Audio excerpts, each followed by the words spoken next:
Welcome to the O Wrestling Live podcast. What's up, everybody? Good morning, good evening. I don't know where everybody is, but we're doing it live today.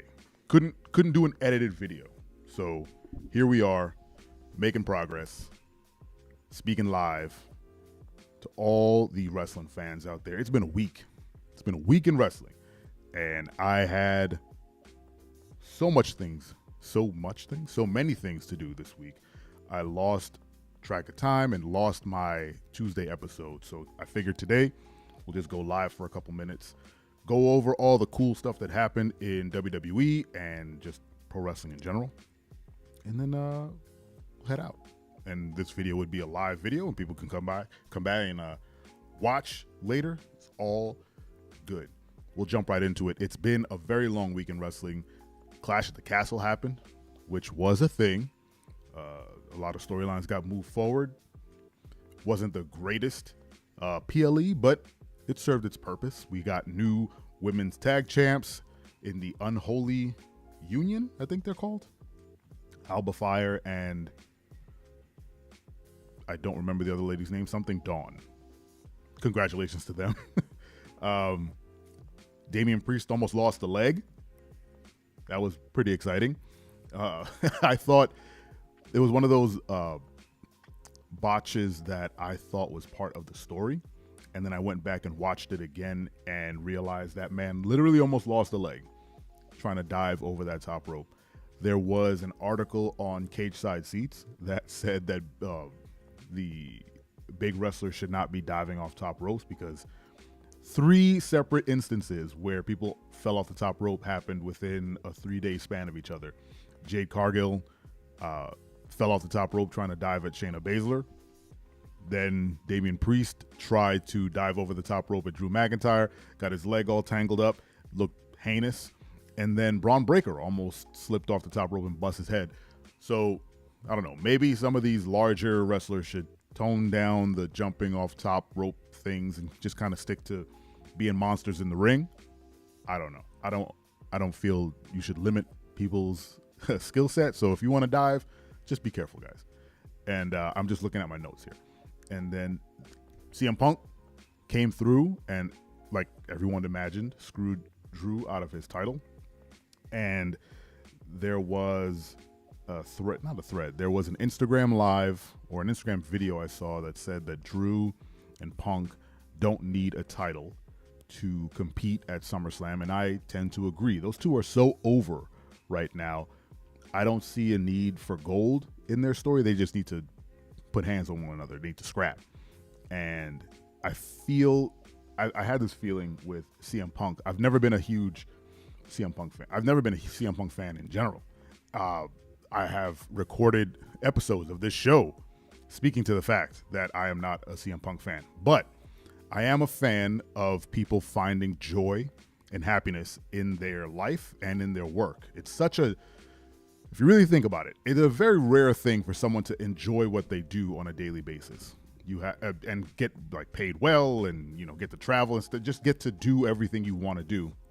And I feel like CM Punk has gone through this kind of journey through pro wrestling where he's been in it for so long, and he's been, he's an elder statesman now. And I mean, you could see his body has taken a toll. He can barely stay in the ring for very long, but he loves it so much. And him being back in WWE, you can see the joy in his face.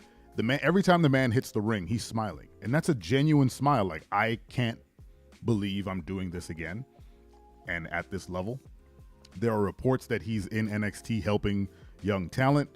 He's, rehabbing. He's trying to get stronger. He wants to wrestle. He wants to be on the mic. And every time that dude touches the mic, he does a great job. And then he'll show up at Clash at the Castle with the ref shirt and count the 2 and just have a great segment with him and Drew. And it's building to something great. And I 100% believe he will get injured in the match that he has with Drew, but it's going to be a good match, and it's going to further the story. And I don't know. I'm enjoying CM Punk in WWE right now. Not on a match level, just watching someone enjoy life. It's a special thing. Why am I wearing glasses? Yeah, so him fighting Drew, I'm looking forward to at SummerSlam. Hopefully he gets cleared. I don't wish him to get injured. It just seems to be the thing that he does. So hopefully he gets through SummerSlam injury free, and we get a cleared CM Punk for the rest of the year to continue matches. Hopefully, compete at Survivor Series or something and being one of those War Games matches. Who knows? Sky's the limit. So hopefully he gets through. But again, I'm enjoying everything CM Punk is doing.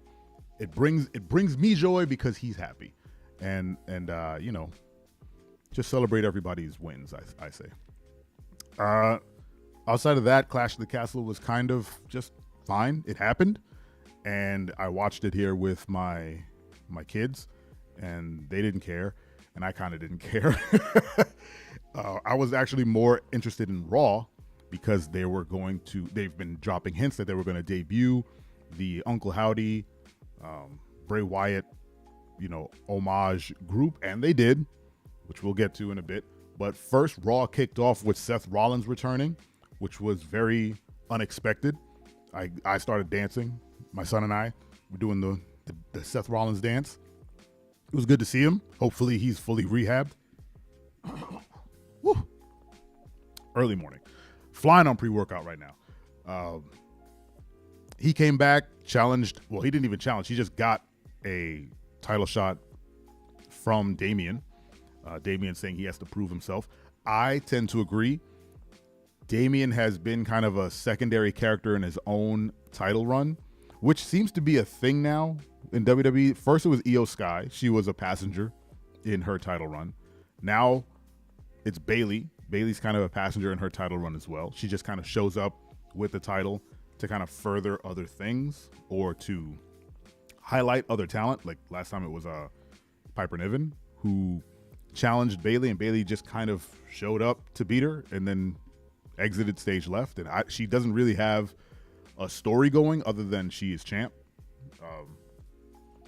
I don't know what they're doing.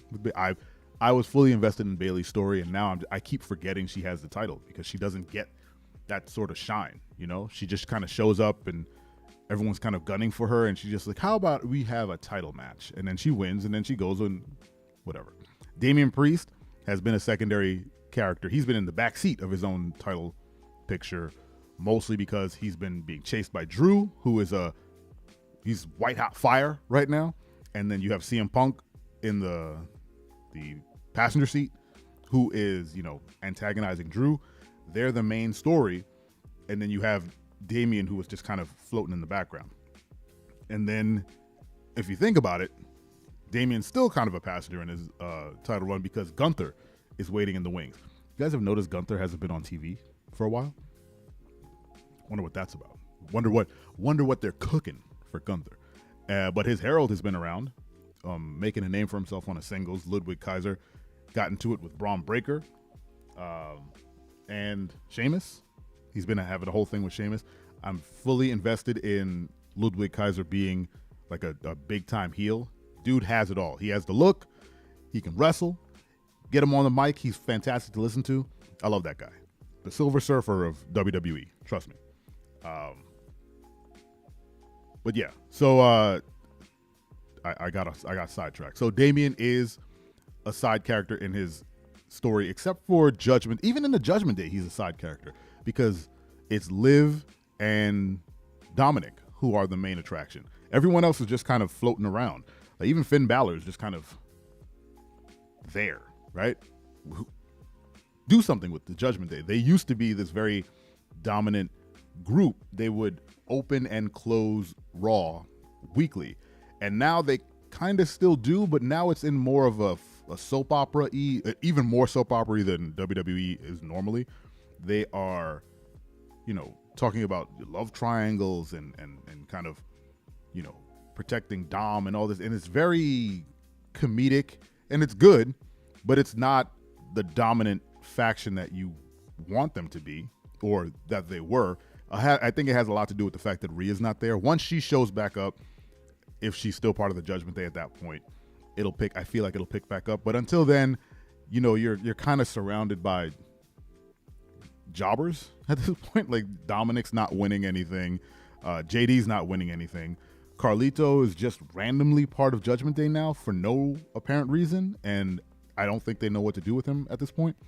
And then you have Finn, who's still an incredible wrestler and should be in the title picture, but he just got eliminated from Money in the Banks. I don't know. Judgment Day is just kind of in flux right now. So hopefully that works itself out. I don't know what's going on. Chad Gable, finally, Otis stood up to him. Alpha Academy walked out on him. They apparently quit being Alpha Academy. And Chad Gable made the claim he is going to win Money in the Bank. I'm almost 100% certain. Let's say I'm 70% certain. That's a big drop from 100%. I'm about 70% certain he's going to win Money in the Bank because Chad Gable is one of the few WWE vets right now who is the best at what they do. He's great on the mic. He's great in the ring. Looks great. Who hasn't had a singles run of a title yet. And he's claiming he's going after the world title. He lost to Sammy. And then they put him in the Money in the Bank match, or they put him in the qualifier match to challenge for the Money in the Bank and potentially for the world title. Wouldn't it be something if Chad Gable won Money in the Bank, cashed it in that night on Damian and Seth, won, then went to SummerSlam and faced Gunther in a rematch for that title? Where I think Gunther's coming back as a face if Chad Gable's a heel now. And you can have the return match of those two, which was fire on Raw, headline SummerSlam with Chad as the heel champ now. I'm fantasy booking. I don't know, but I like the way that sounds. So hopefully he wins Money in the Bank, if he makes it to Money in the Bank, which we'll get to in a moment, and takes that title and faces Gunther for SummerSlam. That would be a fantastic either co-main or main event to SummerSlam. Drew McIntyre quit WWE because they allowed CM Punk to screw him, which is a valid thing to do because there's no reason why CM Punk should have been able to do what he did. I love Wrestling Logic. Wrestling Logic is hilarious. He had to come from Gorilla, which means he passed every official and Triple H and everyone who could stop him from doing that. He had to walk right by them to go out there to screw Drew, and they just said, go ahead, go screw Drew, it's fine. Wrestling Logic. If you think for 4.5 seconds, nothing a wrestler does make sense based on what they have to do to get to what they need to do. So him getting the shirt, him running through Gorilla, him going up the ramp. There's so many steps for him to get stopped. If you think about it this way, what if a fan tried to do that? What if a fan tried to run that? They would get stopped immediately. CM Punk had every opportunity to get stopped, and they didn't. They let him go. So Drew McIntyre saying, man, I got screwed, and none of y'all doing anything to stop this. You're just letting it happen. I feel for him, and I hope he finds a new home somewhere that he feels appreciated. Maybe TNA. Maybe he'll go over to TNA. But yeah, that was a great little tale. They're having such a great feud right now. It's building. You want to see long-term storytelling. It's that, right? They've been messing around with each other since Royal Rumble, and it's coming to a head. The seething hate of these two is gonna clash at something like SummerSlam, and it's gonna be great. And someone's getting hurt, legit. It's gonna be good. The Money in the Bank qualifiers are in full swing, which I fully love. This is something that I've noticed with the booking these days. It started with King of the Ring. Because they have so many tournaments, which I'm a fan of. I've said this on the podcast before. I'm a fan of bracketed tournaments because it makes it very clear who has the next shot at something. Money in the Bank is getting that kind of treatment where they're doing a bunch of the triple threats to determine who's going to be in the the ring. I feel like you should have a ladder match to determine if you're going to be in Money in the Bank, right? Prove you can climb a ladder and pull something off the top rope to prove that you can actually be in the Money in the Bank. But whatever. These tournaments tend to take away some emphasis on the titles. If you noticed, when they did the King of the Ring tournament, it was all about King of the Ring, and all the champs had to kind of take a step back in terms of their shine to allow for the tournament to progress and be the main attraction. And now they seem to be doing this more often. And after Money in the Bank, we're going straight into SummerSlam, the build to that. So they're going to have to re-emphasize the champs. So I don't know. Hopefully, like I said, hopefully Bayley gets to shine a little bit more. Hopefully Damian looks a bit stronger as world champ, because right now he does feel like a passenger. Cody is doing his Cody thing. I don't think Cody will ever not shine, because the dude is just that over. But the IC champ, like Sami Zayn, he took a back seat in his own story in Raw with Braun Breaker and Sheamus. And I don't know. I do love a tournament, so I'm looking forward to seeing this Money in the Bank. Also, the designer in me loves the heist sort of theme that they have going. The color scheme, the illustration style, the whole like package that they've built. Good on you, WWE. You have really good designers over there making some really smart choices, or whoever created the theme for that, and then whoever executed it. Good tandem. I like it. My wife and I were looking at it like, we like this. This is a nice little thing. And she mentioned it reminded her of something, but I don't remember. I was too busy being in love with her. I was looking at her face. I was like, oh, my beautiful wife. I'm sorry. I'm just hoping she's watching this. Braun Breaker, as we mentioned, is getting a huge push. He's in the IC title picture now. I don't see a world where he doesn't win that title from Sammy. I mean, he's getting the push and he's the heel. Sammy's a decent champ. But like I said, Gunther really held that title because it was believable that he could not be defeated. I believe Sami Zayn could be defeated because they've had him be defeated quite often. So if Braun wins, or if they have some sort of triple threat match where it's Sheamus, Braun Breaker, and Sami Zayn, there's a good shot Braun walks away with the title and then holds it for quite a while. I don't know. It might have to wait until SummerSlam, but I'm fully on board with Braun Breaker having the IC title this early. He's a young guy. He's the future of the business. I think as the future of the business, he needs to change his name. There's too many Brauns in the company.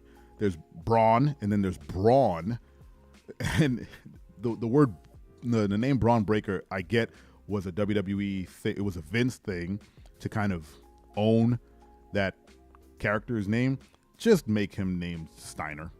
Just give him the Steiner name. He could, like Goldberg, he could be Steiner. And it'd be that's it, and it's good. Right? Just call him Steiner. Get rid of the Braun Breaker with 2Ks. It's bad. It's a bad name. Every time I think I'm going to be okay with it, his name pops up on the Titantron, and I'm like, no, it's not good. Mostly because we already have Braun Strowman, and I mean, that's enough, you know? That's already a goofy name too. But it's a goofy name that I've come to enjoy. Braun Strowman. It's silly. But Braun Breaker is way worse. Just call him Steiner. I would love that. And then he already has kind of like the Goldberg booking where he's just smashing everybody safely and expertly, unlike the other guy. And just give him the one-note name, man. Even if you want, maybe just call him Breaker. Nah, Breaker's stupid. That name is dumb. Get rid of it. Just call him Steiner, please, for the love of God. They have like people like Natalia who are playing up the family heritage. You can have him.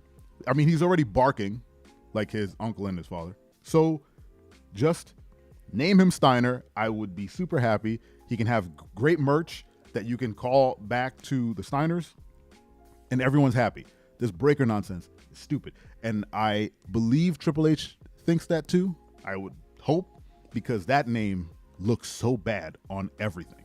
They call him the badass or whatever because just calling him Braun Breaker is silly. And last but not least, on Raw, obviously, the Wyatt family debuted in a very great wrestling horror segment where the lights cut out like normal. And then, again, wrestling logic, the cameraman is like following everything as in like a cinematic mode, but you have to think, like, what if there was a cameraman behind that guy? Watching the cameraman kind of like watch all the Wyatt people as he goes through, he's like, oh, look at all this, and then this guy, and he's like, okay, and he walks by and he goes, oh, this guy, and then he stops at Uncle Howdy and he backs up and he watches everybody come together. Just the cameraman survives, but if a cameraman had a cameraman, you would lose your mind. You'd be like, this, I understand, it's all for show, but in the moment, it was a fantastic segment. Chad Gable got his butt kicked by one of the Wyatt Six. I love the name. Wyatt Six. I think they have just merch. They haven't really announced it, but it's all over the internet that they're known as the Wyatt Six. SICKS, like they're sick in the head, and there's 6 of them. That's, you want to talk about branding. They nailed it. That's friggin', I'll buy a Wyatt Six shirt just because I love the symmetry of that. They are all based off of the Uncle Howdy characters that were introduced with Bray Wyatt when he first returned a couple years ago. And I like the idea. I like that they're this ghoulish, almost return to the Wyatt family kind of thing, where they're not supernatural necessarily. Well, necessarily, but they did just completely destroy everyone in the back. Apparently, it was Chad Gable and Braun Strowman who were the 2 wrestlers who got beat up back there, which makes sense. Braun was part of the Wyatt family, and Chad Gable, maybe, this is the only thing I'm thinking in terms of Chad Gable being pushed into Money in the Bank. He might be in a program with the Wyatt family, and he needs backup, and now he lost Alpha Academy. So the story is Chad Gable on his own fighting against the Wyatt family. Maybe he gets the Creed brothers and Ivy Nile. I'm just saying, this is a great way to usher in this new group of Alpha Academy, or whatever they want to call it, with the Creed brothers and Ivy Nile and Chad Gable at the helm. If that takes him out of the world title picture, might be okay with it. Might be. But they focused on him getting his butt kicked, so he's obviously in a thing with the Wyatts now. So I'm looking forward to it. Uncle Howdy looks great. All the characters look great. It's definitely all the people that they've claimed are part of the group. Eric Rowan, Nikki Cross, Bo Dallas as Uncle Howdy, Joe Gacy as the pig, and Dexter Loomis as the bird guy. I can't remember, but as the camera panned, I was like, that's totally Nikki Cross as Sister Abigail. I can tell by her body shape. Hopefully they address the fact the last time we saw Nikki Cross, she was doing this gimmick where she would just zone out and stop wrestling or just stare off into space, and that maybe that has something to do with it. Maybe there's a tie back there. It's easy. Just say that she was being possessed or something. Eric Rowan returns to join the Wyatt family, which I think is great. And I wonder if there's room in there for Braun. Like maybe he forsake the family and they beat him up to remind him to join. Who knows? There's so many avenues they can go. I'm very less supernatural and more just like creepy within the bounds of the company, you know? We'll see where that goes. But I love the whole gimmick. It's something different in this sort of age of wrestling that they have going. And it feels a little bit more Undertaker-y, Kane-like, which is always welcome in professional wrestling. You need that sort of difference. You need that thing that's different. And it honors Bray Wyatt, so I'm all on board with that. There was a segment Jey Uso did.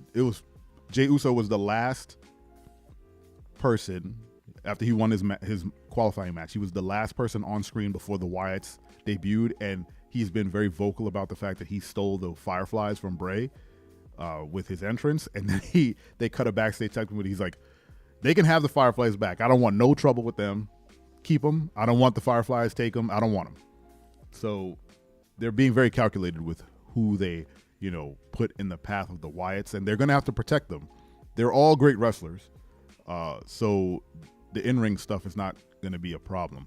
It's really going to be the story, their motivation, and kind of how they're presented, and who you put in their path to make them look strong. That's going to really sell the gimmick. I'm excited. It seems like it's going to be one of those very slow, methodical marches towards something, because they've been doing this QR code thing for a couple of months now, and they just debuted at the end of the show. No commentary, no anything. And I assume next week it's going to be the same, where they kind of reference it, but then nothing really comes of it until later on in the night. I'm sure Chad Gable will address it.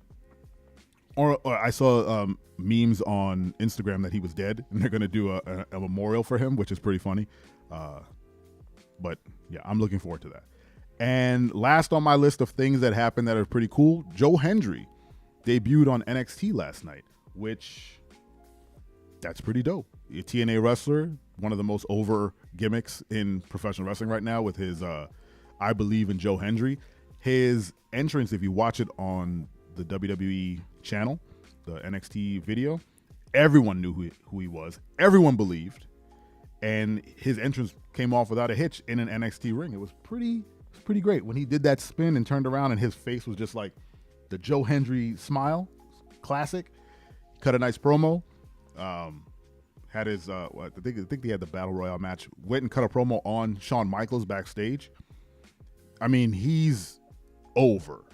I was talking to Dad's First Time. Shout out Dad's First Time. And he said he is the LA Knight of TNA. And I believe that. That feels like the right segment. Like, he's super over. He's not like title picture over, but he's like, I don't need gold to be super over kind of thing, just like LA Knight is. And yeah, I'm fully on board with Joe Hendry showing up more often, doing some more NXT matches, maybe jump on a SmackDown and fight LA Knight. I don't know. Who knows? That's all the stuff I have on my list of wrestling that happened this week. We got SmackDown tomorrow, which I will be watching because I never miss a SmackDown. Who's better than me? And yeah, I don't have anything else to kind of go off of today. So if you're watching this on the playback, thank you so much for watching. Please subscribe to this wrestling show. How long have I been doing this? I have no idea. Yeah, we'll see you guys next week with an actual video, or it might, if this is just easier to do, I might just start doing lives and having the videos be like that. Thank you again for watching, and I'll see you guys next time. And don't you ever forget that I am your friend. Take it easy.